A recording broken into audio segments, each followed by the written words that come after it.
கிறிஸ்துவில் பிரியமானவர்களே, ஆண்டவராகிய இயேசு கிறிஸ்துவின் நாமத்தில் நான் உங்களை வாழ்த்துகிறேன்.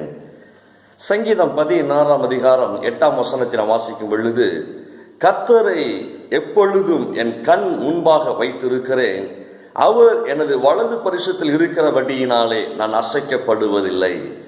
என் கண் முன்பாக ஆண்டவரை நான் வைத்திருக்கிறபடியினாலே நான் அசைக்கப்படுவதில்லை. ஏனென்றால் அவர் எனது வலது பக்கத்தில் இருக்கிறார்.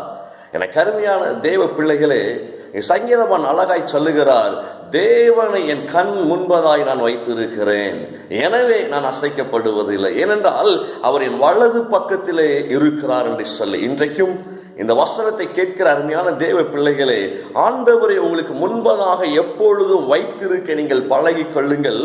அப்பொழுது அவர் உங்கள் வலப்பக்கத்திலே இருந்து உங்களுக்கு நன்மை செய்கிறவராய் இருப்பார். ஒரு நாளும் நாம் அசைக்கப்பட முடியாது. இன்றைக்கும் இந்த பூமியில நாம் வாழுகிற ஒவ்வொரு நிமிஷமும் ஆண்டவருடைய பாதுகாப்பு நம்மோடு கூட இருக்கும் பொழுது எந்த காரியத்தில் நாம் அசைக்கப்பட முடியாது. யார் நமக்கு எதிராய் வந்தாலும் கூட நாம் சேதப்படுத்தப்படாதபடிக்கு கர்த்தர் பாதுகாத்துக் கொள்ளுகிறவராய் இருக்கிறார். நிச்சயமாய் நீங்கள் அசைக்கப்படுவதில்லை. ஆண்டவர் உங்களை ஆசீர்வதிப்பாராக. ஆமென்.